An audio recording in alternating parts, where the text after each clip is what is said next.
ইতিমধ্যে সাংগঠনিক স্তরে রদবদল এনেছে বিজেপি। যে সমস্ত বিজেপি নেতার নাম নেই ওই লিস্টে, তাদের মধ্যে ক্ষোভ জন্মেছে। খুব শীঘ্রই কি তারা তৃণমূলে যাচ্ছে? সূত্রের খবর, ময়নার বাগচা, যা বিজেপির গড় বলে পরিচিত, সেখানেও বড়সড় ভাঙনের ইঙ্গিত পাওয়া যাচ্ছে। বাগচা বিজেপির গড় বলে পরিচিত নয়। বাগচা জাতীয়তাবাদী মানুষের গড়, তৃণমূল কংগ্রেসের গড়। যখন সিপিএমের 34 বছরের শাসন চলেছে, তখনও বাগচায় জাতীয়তাবাদী মানুষ ভোট দিয়েছে। হয়তো আমাদের কিছু ওখানে ভুল ছিল, আমাদের যারা তৃণমূল কংগ্রেসের নেতৃত্ব দিয়েছিলেন তারা ভুল দিয়েছিলেন। সেই ক্ষোভ থেকে মানুষ ভারতীয় জনতা পার্টিকে বেছে নিয়েছে। আস্তে আস্তে করে মানুষ আবার তৃণমূল কংগ্রেসের প্রতি আস্থাশীল হয়েছে। আমরা আগামী দিনে বাগচাতে তৃণমূল কংগ্রেসের পতাকা আবার বিজয়ী পতাকা উঠবে, এবং কারা বাদ গেল ভারতীয় জনতা পার্টি থেকে, কারা রইল, এই নিয়ে তৃণমূল কংগ্রেসের কোনো মাথা ব্যথা নেই।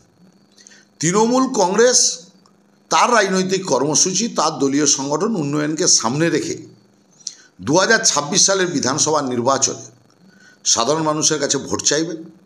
ভারতীয় জনতা পার্টির কোনো কর্মকর্তা, ভারতীয় জনতা পার্টির ত্রিস্তরীয় পঞ্চায়েত ব্যবস্থায় যারা আছেন, বা ভারতীয় জনতা পার্টির কোনো রাজনৈতিক ব্যক্তি যদি ভারতীয় জনতা পার্টি ছেড়ে মমতা বন্দ্যোপাধ্যায়ের আদর্শে দীক্ষিত হয়ে তৃণমূল কংগ্রেসে যোগদান করতে চান, আমরা তাদেরকে যেমন স্বাগত জানাবো, কিন্তু তাদের দলের প্রতি আবেদন করতে হবে, এবং রাজ্য নেতৃত্ব যদি অনুমতি দেয় তাহলেই আমরা তাদেরকে তৃণমূল কংগ্রেসে নিতে পারব।